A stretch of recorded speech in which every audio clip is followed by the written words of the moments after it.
أعوذ بالله من الشيطان الرجيم قد خسر الذين كذبوا بلقاء الله حتى إذا جاءتهم الساعة بغتة قالوا يا حسرتنا على ما فرطنا فيها وهم يحملون أوزارهم على ظهورهم ألا ساء ما يزرون وما الحياة الدنيا إلا لعب ولهو وللدار الآخرة خير للذين يتقون أفلا تعقلون قد نعلم إنه ليحزنك الذي يقولون فإنهم لا يكذبونك ولكن الظالمين بآيات الله يجحدون ولقد كذبت رسل من قبلك فصبروا على ما كذبوا وأوذوا حتى أتاهم نصرنا ولا مبدل لكلمات الله ولقد جاءك من نبأ المرسلين وإن كان كبر عليك إعراضهم فإن استطعت أن تبتغي نفقا في الأرض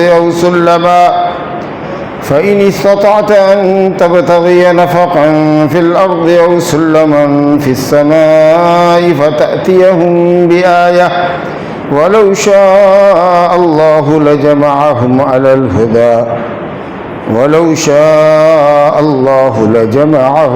الهدى فلا تكونن من الجاهلين. 5 آیتیں سورہ انعام سے 31 تا 35 پڑھی گئی ہیں. ارشاد ہے اللہ کا قد خسر الذین کذبوا بلقاء اللہ، تحقیق کہ وہ لوگ گھاٹے کے شکار ہوئے جنہوں نے اللہ سے ملاقات کا انکار کیا. اللہ سے کب ملاقات ہوگی؟ بعث بعد الموت کے بعد، بعد البعث بعد الموت، موت کے بعد جب دوبارہ انسان اٹھایا جائے گا تو اللہ کے سامنے ہوگا. یعنی جو لوگ بعث بعد الموت پر، ایمان بالآخرت پر جن کا یقین نہیں ہے، جو مرنے کے بعد دوبارہ زندہ ہونے پر یقین نہیں رکھتے، ایسے کافروں کے لیے اللہ کہہ رہا ہے کہ وہ گھاٹے کے شکار ہوئے، جان میں، مال میں، اولاد میں، کاروبار میں، دنیا میں، آخرت میں، ہر طرح سے گھاٹے کے شکار ہیں.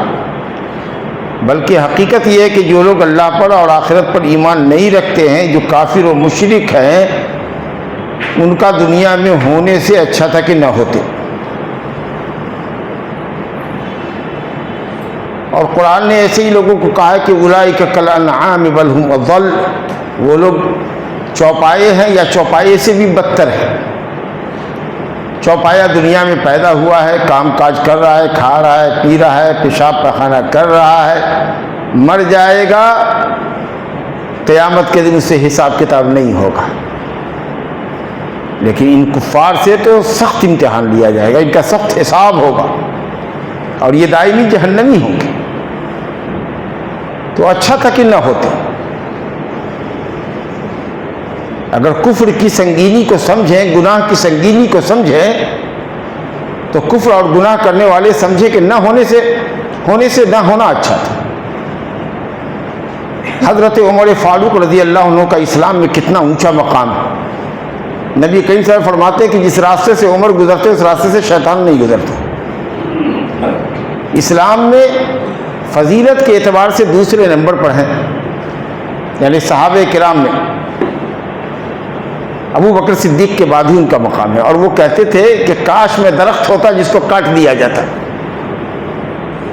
لوگ جلا کے راکھ بنا دیتے لکڑی ہوتا میں. اور دنیا سے نکلتے وقت، دنیا سے کچھ کرتے وقت کہا کہ کاش کہ میری نیکی اور بدی کا پلہ برابر ہو جائے. تو اگر نیکی اور بدی کا پلہ برابر ہو جائے گا تو اللہ رب العالمین کی رحمت سے بیڑا پار ہو جائے گا. کیونکہ اللہ کی رحمت اس کے غضب سے آگے ہے. رحمت کا پلہ غضب پر بھاری ہے، تو میں یوں نکل جاؤں گا.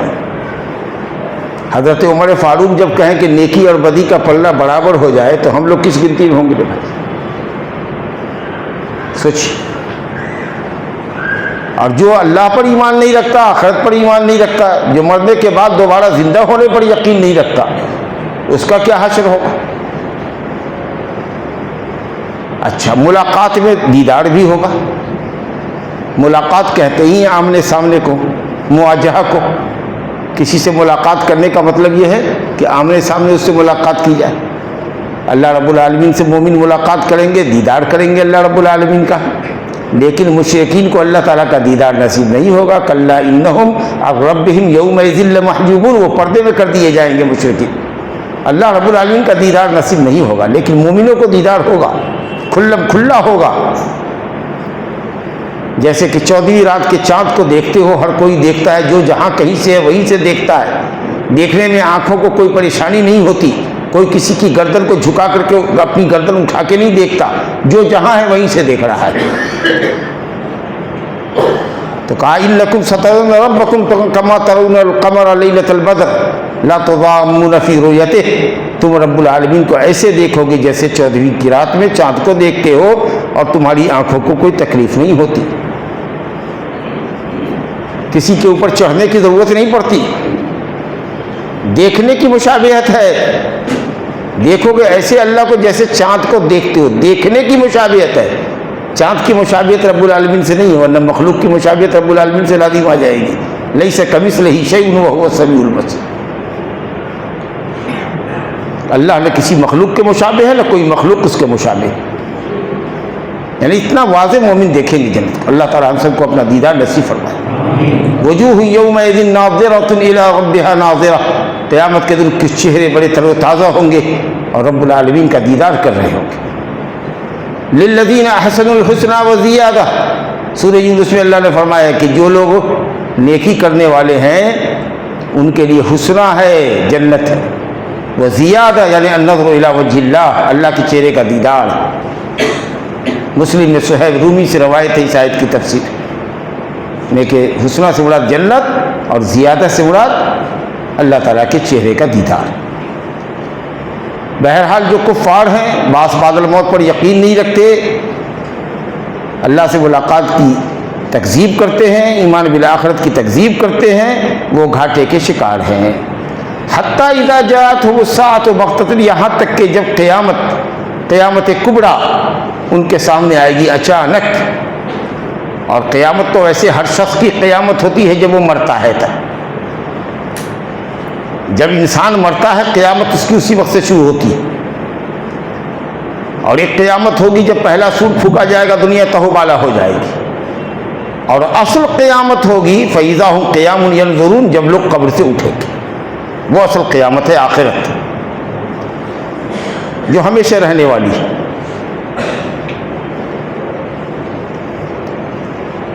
تو فرمایا کہ قیامت اچانک آئے گی. موت بھی بہت سے لوگوں کو اچانک آتی ہے. افطار کر رہا تھا، کھا پی رہا تھا، اچانک مر گیا. چل رہا تھا، گر گیا، اچانک مر گیا. پہلے سے کوئی آثار موت کے نہیں تھے، کوئی بیماری ایسی نہیں تھی، لیکن اچانک سے موت ہو جاتی. اور قیامت بھی آئے گی تو اچانک آئے گی. لوگ ہمیشہ پوچھتے تھے کہ کب آئے گی. اللہ نے کہا لا تأتیکم الساعۃ الا بغتہ یسألونک کأنک حفی عنہا قل انما علمها عند اللہ. لوگ آپ سے اس طریقہ سے پوچھتے ہیں جیسے کہ چمٹ کے پوچھتے ہیں، جیسے کہ آپ کو علم ہے. کہیے کہ قیامت کا صرف علم اللہ کو ہے. لا تأتیکم الا بغتہ، وہ آئے گی اچانک. اور اس کی تفسیر یہ کہ ایک آدمی اپنے جانور کے لیے حوض تیار کر رہا ہوگا پانی پلانے کے لیے، وہ پانی جانور کو پلا بھی نہ سکے گا کہ قیامت قائم ہو جائے گی، دنیا توبہ ہو جائے گی. اتنی جلدی دنیا توبہ ہوگی. ایک آدمی جانور کا دودھ دوہ کے آ رہا ہوگا، وہ گھر تک پہنچے گا نہیں کہ کھائے اور اپنے بچے کو کھلاوے کہ قیامت قائم ہو جائے گی. ایک آدمی بخاری شریف کے حدیث، ایک آدمی بازار میں ہوگا، دو آدمی ہیں، ہم کپڑا پھیلائے ہوئے ہیں سامان بیچنے کے لیے، وہ دیکھ رہا ہے اور ابھی بیع و شراء مکمل بھی نہیں کہ قیامت. قائم ہو جائے گی اور دنیا تو ہو بارا. ایک آدمی لقمہ اٹھا کے منہ میں اٹھا رہا ہے, منہ تک لے جانے کی بھی کا موقع نہ ملے گا کہ اس کو چبا پائے کہ قیامت قائم ہو جائے گی. یہ وقت اچانک.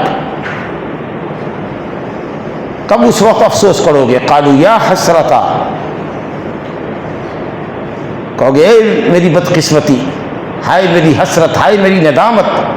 کس بات پر؟ علی ما فرطنا فیہا, کہ قیامت کے سلسلے میں ہم نے بہت کوتاہی کی, بڑی غفلت برتی. ہم اس کو خواب و خیال سمجھتے تھے, پوچھتے تھے کہ مر جائیں گے, گل جائیں گے, ختم, معاملہ ختم ہو جائے گا. وَيَسْتَنْبِطُونَكَ أَحَقٌّ هُوَ قُلْ إِي وَرَبِّي إِنَّهُ لَحَقٌّ, پوچھتے ہیں آپ سے کہ واقعی قیامت ہوگی کیا؟ کہیے کہ قسم اللہ کی انہ لحق, بالکل حق. قرآن اللہ قسم کھا کے کہتا.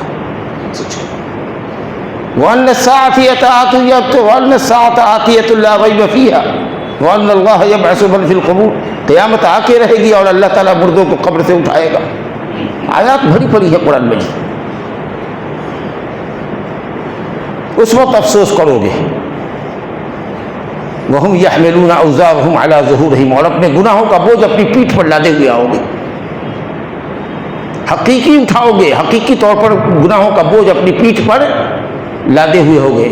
جیسے یہاں دیکھتے ہو گے نا کہ بڑے بڑے بورے کو مزدور سب ٹرک سے جو اتارتا ہے, لکلیور بورڈ میں گئے ہوں گے, بڑی بڑی گاڑیوں سے لاریاں اترتے ہوئی دیکھیں گے ہوگی سامان, تو کیسے مزدور جھک جاتا ہے, پیٹھ پہ اس کو لادتا ہے, ویسے گناہوں کو لادے ہوا ہوا. کیا کیفیت ہوگی یہ تو اللہ جانے, لیکن پیٹھ پر گناہوں کو لاد کر آؤ گے. الا ساء ما یزرون, بہت برا وہ بوجھ ہوگا جس کو یہ لوگ اٹھائیں گے قیامت کے دن. اگلی آیت ہے وَمَا الْحَيَاةُ الدُّنْيَا إِلَّا لَعِبٌ وَلَهْوٌ. ما اور الا, لا اور الا حصر کا فائدہ دیتا ہے. ابھی کل بتایا تھا نا حصر. ما الحیات الدنیا الا لعب, نہیں ہے دنیا کی زندگی مگر کھیل تماشا. یعنی دنیا کی زندگی کی صفت ہی یہی ہے کہ وہ کھیل تماشا. جیسے کہتے ہو لا الہ الا اللہ, لا اور الا, نہیں ہے کوئی معبود حقیقی مگر اللہ. معبودیت کو خاص کرتے ہو اللہ کے لیے, محصور کرتے ہو اللہ کی ذات کے اندر کہ وہی معبود ہے, اس کے علاوہ کوئی معبود نہیں. اس کو حصر کہتے ہیں. یہ بڑا مضبوط صیغہ ہوتا ہے نفی اور اثبات. پہلے نفی کر دو, اس کے بعد اللہ کے ذریعے ثابت کرو. تو فرمایا گیا کہ دنیا کی زندگی, دنیا کو دنیا کیوں کہتے ہیں؟ دنیا مانے نزدیک, اس کا جانا نزدیک ہے. چاہے جتنی لمبی بھی ہے, اس کو ختم ہونا ہے, یہ ہمیشہ کی نہیں ہے. اور ہم لوگ تو دیکھ ہی رہے اپنی زندگی. ہم ہی سے دنیا, ہم جائیں گے, ہماری نسل آئے گی, اس کے بعد اس کی نسل آئے گی, اس کے بعد اس کی نسل آئے گی, یہاں تک کہ جب تک اللہ کو دنیا قائم رکھنا ہے رکھے گا, اس کے بعد تو بالا ہو جائے گی, ساری دنیا ختم ہو جائے گی, کچھ نہیں رہے گا. پوری دنیا ایک چھٹیل میدان کے طریقے سے ہو جائے گی. کوئی اونچی جگہ نہیں رہے گی, کوئی نیچی جگہ نہیں رہے گی. قاعا صفصفا لا ترى فيها عوجا ولا امتا, ایک دم چھٹیل میدان روٹی کے طریقے سے, پلین, کوئی نشیب نہیں, کوئی ٹرننگ نہیں, کوئی گڑھا نہیں, کوئی اونچائی نہیں, سب پلین.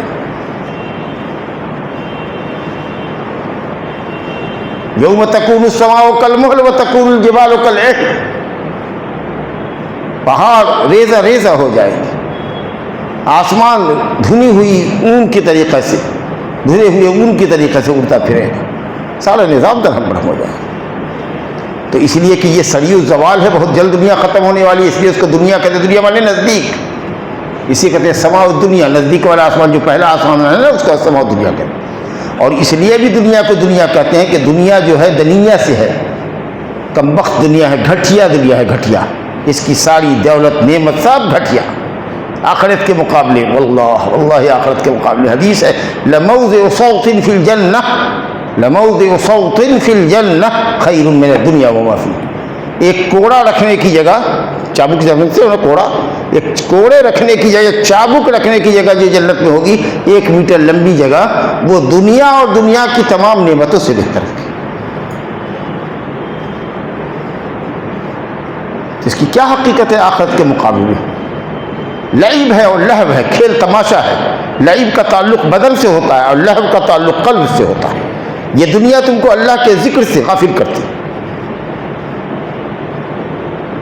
اس قدر اللہ نے اس کو مزین کیا ہے، سنوار دیا ہے، بے حیائی اور برائی کو اس طریقے سے شیطان نے مزین کر کے ہمارے سامنے پیش کر دیا ہے کہ آدمی اس کی رو میں بہک جاتا ہے۔ تو آپ کو اللہ کے ذکر سے غافل کرتی ہے دنیا کا اگر بھوت سوار ہو گیا، نشہ سوار ہو گیا، تو پھر اللہ کی یاد سے تو غافل ہونا ہی ہونا، کھیل تماشے کے سوا کچھ نہیں۔ وَلَلدَّارُ الْآخِرَةُ خَيْرٌ لِّلَّذِينَ يَتَّقُونَ، اور البتہ دار آخرت، اللہ اکبر، خیر للذین یتقون، بہت بہتر ہے ان لوگوں کے لیے جو متقی ہیں، جو اللہ کے عذاب سے ڈرتے ہیں اور اللہ کے عذاب سے بچنے کے لیے حکموں کو بجا لاتے ہیں اور منع کردہ چیزوں سے باز رہتے ہیں۔ تقویٰ کی تعریف کتنی مرتبہ آپ سن چکے کہ اللہ کے حکموں کو بجا لانا، دلیل کی روشنی میں جو بھی حکم بجا لاؤ پہلے دلیل معلوم کرو کہ اس کی دلیل کیا ہے، اور اگر کسی چیز سے رکتے ہو یا کوئی کہے کہ یہ حرام ہے تو اس سے پوچھو کہ حرام کی دلیل کیا ہے۔ ان تعمل بطاعت اللہ علی نور من اللہ ترجو ثواب اللہ، تقویٰ کی ایک تعریف یہ بھی ہے کہ اللہ کی اطاعت کرو دلیل کی روشنی میں، ثواب کی امید میں۔ وان تترک معصیت اللہ، اور اللہ کی نافرمانی چھوڑو علی نور من اللہ، دلیل کی روشنی میں، تخاف و عقاب اللہ، اللہ کے عذاب سے ڈرتے ہوئے گناہ چھوڑو دلیل کی روشنی، کرنے کی بھی دلیل چاہیے اور نہ کرنے کی بھی دلیل چاہیے، بغیر دلیل کے کوئی بات نہیں چلتی اسلام۔ تو یہ آخرت بہتر ہے متقیوں کے لیے۔ قرآن مجید میں آخرت کی فضیلت دنیا پر بتائی گئی ہے، تو کہیں پر تو خاص فرد کے لیے کہا گیا ہے، کہیں پر خاص صفت والوں کے لیے کہا گیا، کہیں پر مطلق کہا گیا ہے۔ تین طرح سے ذکر آیا ہے کہ آخرت دنیا سے بہتر ہے۔ نبی کے لیے کہا گیا ہے وَلَسَوْفَ يُعْطِيكَ رَبُّكَ فَتَرْضَىٰ، اور وَلَلْآخِرَةُ خَيْرٌ لَكَ مِنَ الْأُولَىٰ، من الأولى مانے من الدنیا، آخرت سے پہلے کون چیز ہے؟ دنیا کے بعد نہ آخرت ہوگی، تو یہ نبی کے لیے کہا جا رہا ہے وَلَلْآخِرَةُ خَيْرٌ لَكَ، بہتر ہے آپ کے لیے نبی دنیا کے مقابلے۔ اور یہاں متقیوں کے لیے کہا جا رہا ہے وَلَلدَّارُ الْآخِرَةُ خَيْرٌ لِّلَّذِينَ يَتَّقُونَ، متقیوں کے لیے دار آخرت دار دنیا سے بہتر ہے۔ تو وہاں خطاب نبی کو ہے، یہاں متقیوں کی صفت کے ساتھ کہا گیا ہے اور مطلق کہا گیا ہے بل تؤثرون الحیات الدنیا والآخرۃ خیر وابقیٰ، تم لوگ دنیا کی زندگی کو ترجیح دیتے ہو، حالانکہ آخرت کی زندگی بہت بہتر اور ہمیشہ باقی رہنے والی۔ تو یہ ہے قرآن مجید کا اسلوب، تین طریقے سے ذکر آیا ہے۔ افلا تعقلون، اس کے بعد بھی نہیں سمجھتے، دنیا پر بیجے ہوئے ہو۔ اب نبی کریم صلی اللہ علیہ وسلم کی جو انسانوں کے سے ہمدردی تھی، اور آپ رات دن اسی دھن میں رہتے تھے کہ کیسے دنیا انسانیت ہدایت پا جائے، لوگوں کو گمراہی کے راستے پر شرک کی راہ پر دیکھتے تھے تو بڑا دل آپ کا دکھتا تھا، بہت کرتے تھے آپ، لگتا تھا کہ اپنے آپ کو ہلاک کر دیں، صرف اس لیے کہ لوگ مومن کیوں نہیں ہو رہے۔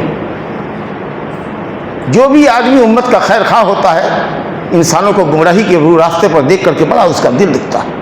جو موحد ہوگا، کسی بھی مشرک کو دیکھ کر کے، کسی بھی قبر کے پجاری کو دیکھ کر، جو سنی ہوگا کسی بدعتی کو دیکھ کر، اس کا دل بہت کرتا ہے کہ کاش یہ بھی موحد ہوتا، کاش یہ بھی اہل سنت میں سے ہوتا، اللہ اس کو ہدایت دے، تڑپتا ہے وہ۔ اور وہ تو نبی تھے، انسانوں کے سب سے بڑے خیر خواہ انبیاء کرام ہوتے، تو ان کو کیسے تکلیف نہیں ہوتی؟ اقوام کے لوگ ہیں، ان کے مکہ والے ہیں، عرب کے لوگ ہیں، آس پاس کے لوگ ہیں، بہت دکھ ہوتا تھا آپ کو، اور ایسا لگتا تھا کہ آپ ہلاک ہو جائیں گے۔ اللہ تعالیٰ نے کہا کہ کیوں اتنا پریشان آپ ہوتے ہیں؟ آپ کا کام دعوت تبلیغ کرنا ہے، اللہ کا پیغام پہنچانا ہے، آپ پہنچائیے، محنت سے لگے رہیے، صبر کے ساتھ کام کرتے رہیے، کنٹینیوسلی کام کرتے رہیے، لگاتار کرتے رہیے دعوت تبلیغ کا کام۔ اللہ جس کے مقدر میں ہدایت لکھے گا وہ ہدایت پائے گا، آپ کا کلمہ پڑھے گا، نہیں تو اپنا جائے گا۔ یہ نہ کہے گا کہ ہمارے پاس کوئی ہدایت دینے والا، ہم ہدایت کی راہ دکھانے والا، اللہ کے عذاب سے ڈرانے والا کوئی نہیں آیا تھا۔ اللہ حجت تمام کر رہا ہے، آپ اپنا کام کیجئے، اتنا پریشان کیوں ہوتے ہیں؟ اللہ تو دیکھیے نبی سے کتنی محبت ہے، ڈھارے بڑھا رہا ہے، صبر کی تلقین کر رہا ہے۔ اسی طریقے سے اگر کسی آدمی کو دیکھو کہ بہت پریشان ہے کسی بھی معاملے کے اندر، اس کو ڈھارس دو، تسکین اس کو پہنچاؤ. تو اللہ تعالیٰ فرماتا ہے قد نعلم، یقیناً ہم جانتے ہیں. حالانکہ نحو کے اندر ماضی پر قد آتا ہے، لفظ قد فعل ماضی پر آتا ہے، پاسٹ ٹینس پر آتا ہے تو اس کا معنی ہوتا ہے یقینی. لیکن جب مضارع پر آتا ہے تو اس کا معنی ہوتا ہے کبھی کبھی. لیکن قرآن مجید میں جہاں جہاں فعل مضارع کے اوپر قد آیا ہے وہ یقینی کے معنی میں. قد نعلم، اللہ کہے گا کہ کبھی کبھی ہم جانتے ہیں. اللہ کا جاننا ہمیشہ سے ہمیشہ ہے کے لیے، اور اللہ کا جاننا یقینی ہے. قد نعلم، یقیناً ہم جانتے ہیں، ہم یقیناً یہ جانتے ہیں. انہ لیحزنک، کہ آپ کو یہ بات غم زدہ کرتی ہے. کون بات؟ الذی یقولون، وہ باتیں جو یہ مشرکین کہا کرتے ہیں. ان کی دل خراش باتوں سے آپ کا دل زخمی ہوتا ہے، آپ بہت پریشان ہوتے ہیں. اللہ کی شان میں گستاخیاں کرتے ہیں، یہ اللہ کے لیے بیوی ثابت کرتے ہیں، اللہ کے لیے بیٹیاں ثابت کرتے ہیں. فرشتوں کو یہ مکہ والے عرب مشرکین بیٹیاں کہتے تھے. کوئی عزیر کو، کوئی مسیح، کوئی ابن اللہ کہتا ہے.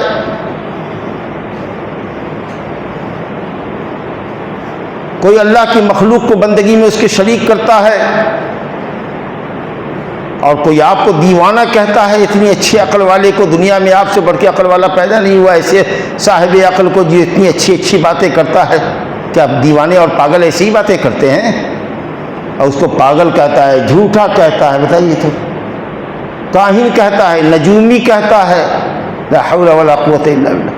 یہ باتیں سن کر کے ظاہر ہے کہ ایک داعی کو، ایک خیرخواہ انسان کو جو دوسرے کی بھلائی کا متمنی ہو، کتنی تکلیف گزرے گی، آپ بتائیے تو اللہ فرماتا ہے کہ ہم جانتے ہیں یہ سب بات، کہ وہ جو کہتے ہیں مشرکین اللہ کے متعلق کہیں یا دین کے متعلق کہیں کہ آپ کے متعلق کہیں، یہ باتیں آپ کو لیے بہت غم کی ہیں.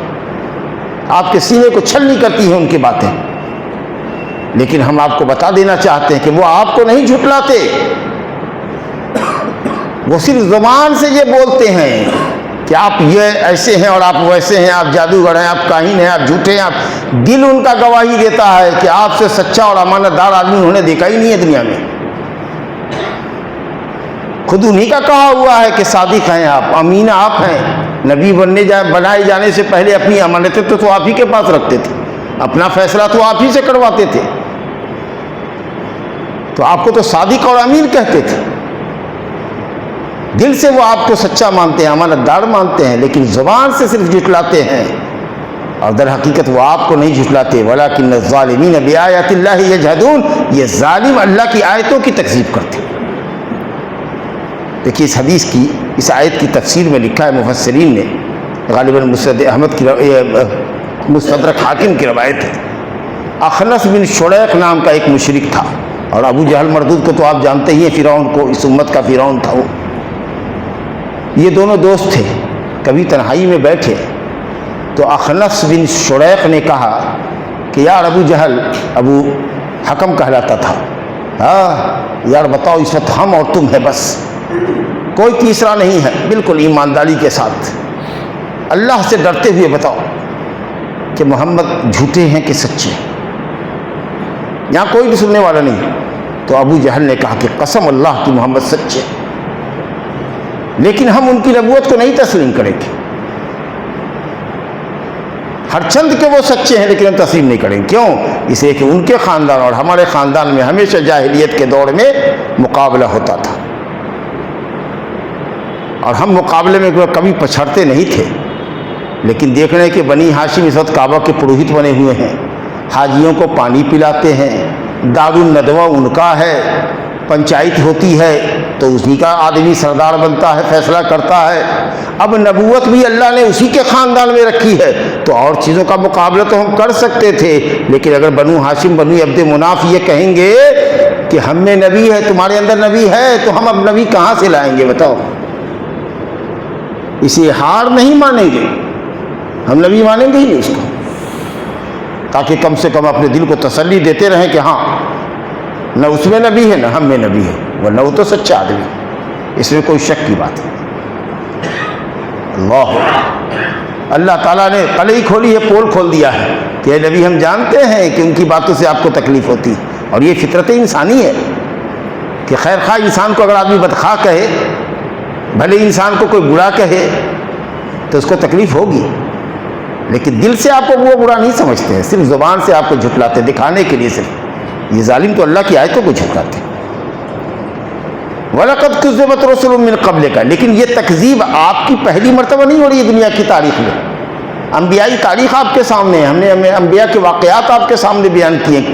ساری قوموں نے اپنے اپنے نبیوں کو جھٹلایا، حضرت نوح کو ان کی قوم نے جھٹلایا، مسخرہ پن مذاق کیا، او کشتی بنا رہے ہیں، ریت پہ چلائیے گا، اس ریتیلے علاقے میں پانی اور ندی نالا کہاں ہے، نہر کہاں ہے، سمندر کہاں ہے، کہاں چلائیے گا ریت پر۔ فصبروا علی ما اوذوا فصبروا علی ما کذبوا، جی انبیاء کرام نے تکذیب پر صبر کیا۔ موسیٰ علیہ السلام کو سخت اذیت دی بنی اسرائیل نے، کیا نہیں کہا، یہاں تک کہ ان کے ساتھ ننگے ہو کے نہیں نہاتے تھے، یہ بنی اسرائیل کی قوم ننگے ہو کے نہاتی تھی تالاب میں، اور سب ایک دوسرے کی شرمگاہ دیکھتے تھے۔ معلوم نہیں ان کی شریعت میں جائز تھا یا شریعت کے خلاف کر رہے تھے، بہرحال زیادہ گمان یہ ہے کہ جائز رہا ہوگا۔ تو حضرت موسیٰ تو بڑے حیا باز تھے، یہ تنہائی میں نہاتے تھے، تو قوم نے اتنی بڑی بدتمیزی کی کہ کہا کہ اس لیے موسیٰ ہم لوگوں کے ساتھ نہیں نہاتا ہے ننگے ہو کر کے کہ اس کا خصیہ بڑا ہے، اس کا فوطہ بڑا ہے، نعوذ باللہ۔ اللہ نے کہا نبی صلی اللہ علیہ وسلم کے بارے میں ہم کو، یا ایھا الذین آمنوا لا تکونوا کالذین آذوا موسیٰ، اے ایمان والو تم اس طریقہ سے مت ہونا جس طریقہ سے کہ بنی اسرائیل موسیٰ کے متعلق ہو گئے اور ان کو عیب لگایا، وکان عند اللہ وجیہا، جبکہ وہ اللہ کے نزدیک بڑے چنگے، بڑے خوبصورت، بہت صحت مند اچھے آدمی تھے، جی عیب یہاں تک لگایا۔ تو اس لیے اللہ تعالیٰ نے قرآن مجید میں کہا فاصبر کما صبر اولو العزم من الرسل، اے نبی صبر کیجئے دین کی دعوت میں جیسے کہ آپ سے پہلے اولو العزم پیغمبر نے، بڑے پائے کے بلند پیغمبروں نے، حضرت نوح نے، حضرت ابراہیم نے، حضرت موسیٰ نے، حضرت عیسیٰ نے اللہ کے دین کے اندر پھیلانے کے اندر، دین کی نشر و اشاعت کے لیے بہت صبر کیا۔ یہ انبیاء کی تاریخ ہے، آپ کو بھی تکلیف سے یہ لوگ دو چار کر رہے ہیں اور آپ کو بھی صبر کرنا چاہیے اور صبر کیجئے۔ وَلَقَدْ كُذِّبَتْ رُسُلٌ مِّن قَبْلِكَ فَصَبَرُوا عَلَىٰ مَا كُذِّبُوا وَأُوذُوا، ان کو تکلیف دی گئی، ہر طرح سے تکلیف دی گئی، جھٹلائے گئے وہ، لیکن انہوں نے صبر کیا۔ حَتَّىٰ أَتَاهُمْ نَصْرُنَا، یہاں تک کہ ہماری مدد آئی۔ اور اللہ تعالیٰ انبیاء کرام کی مدد کرتا ہے، مومنین کی مدد کرتا ہے۔ كَتَبَ اللَّهُ لَأَغْلِبَنَّ أَنَا وَرُسُلِي، اللہ نے یہ بات لکھ رکھی ہے کہ اللہ ضرور بھی ضرور غالب رہے گا، اس کا نبی غالب رہے گا۔ إِنَّا لَنَنصُرُ رُسُلَنَا وَالَّذِينَ آمَنُوا فِي الْحَيَاةِ الدُّنْيَا وَيَوْمَ يَقُومُ الْأَشْهَادُ، اللہ رب العالمین ضرور بھی ضرور مدد کرتا ہے اپنے رسولوں کی اور رسول پر ایمان لانے والوں کی، اس دنیا کی زندگی میں بھی اور جب گواہیاں قائم ہوگی قیامت کے دن۔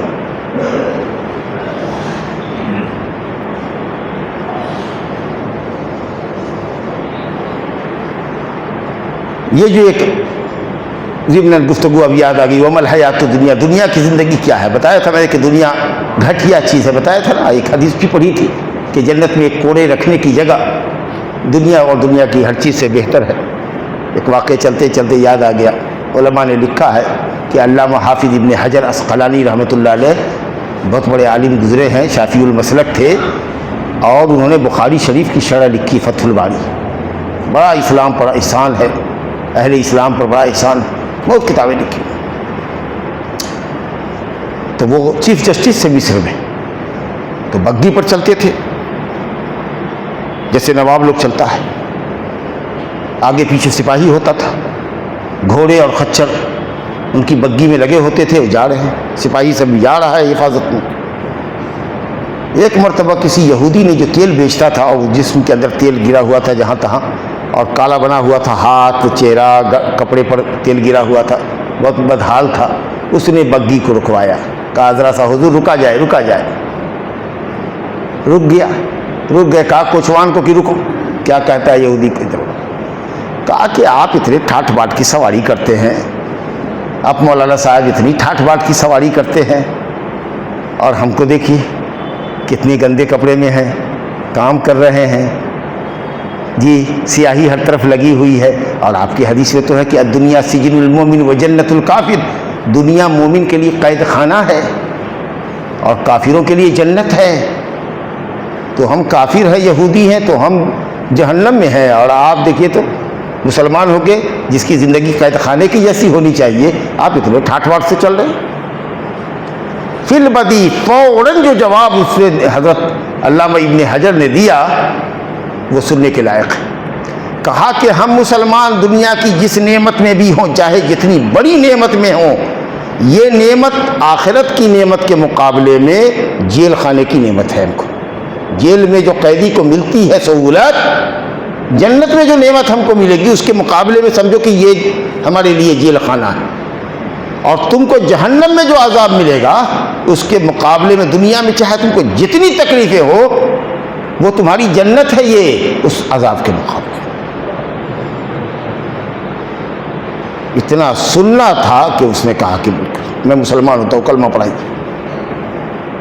فی البدی جواب دیا کہ ہم چاہے جتنے عیش و آرام میں رہے، جنت کے عیش اور آرام کا مقابلہ دنیا کرے گی؟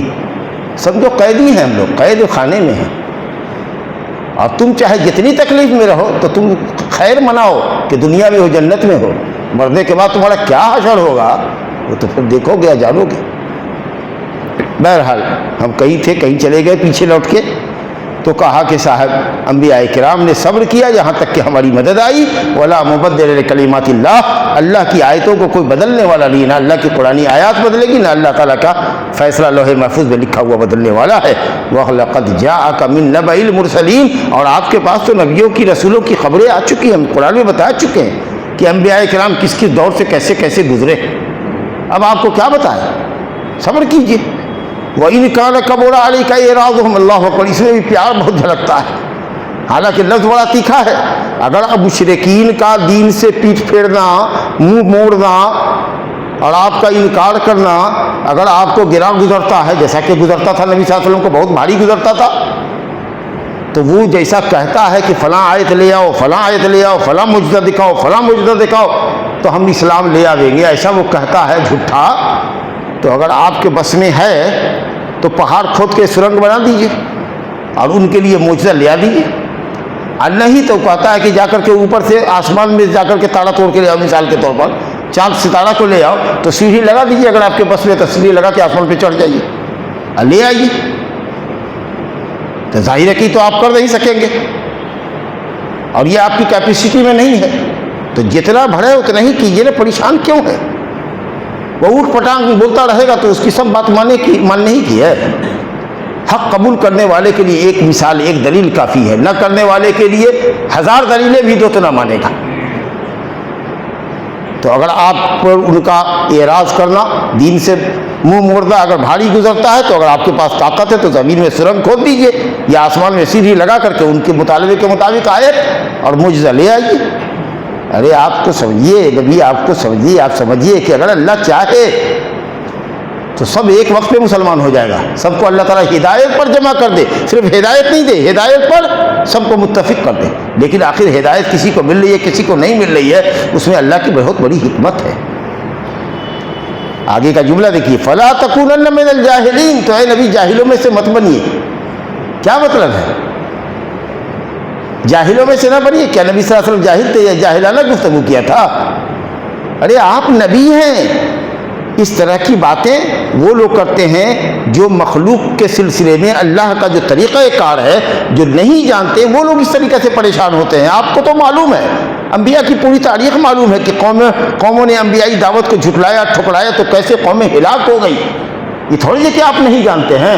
تو آپ کیوں ان جاہلوں کی جیسی باتیں کرتے ہیں جو نہیں سمجھتے؟ آپ تو سمجھتے ہیں نا۔ تو انتفاع العلم، ایک جاہل وہ ہوتا ہے جو بیوقوف ہوتا ہے، اور ایک وہ ہوتا ہے جس کے پاس علم نہیں ہوتا۔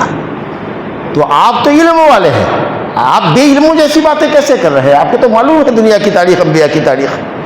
لہٰذا اے نبی آپ صبر کیجئے، اپنا کام کیجئے۔ نبی کا کام، نبی کے وارثان کا کام دین کی دعوت دینا ہے، دین آپ تک پہنچانا ہے۔ زور زبردستی کرنا اور آپ کو زبردستی ہدایت کی راہ پر لگانا یہ انبیاء کا کام نہیں۔ ھذا وباللہ التوفیق، صلی اللہ علیہ نبینا محمد وآلہ وصحبہ اجمعین۔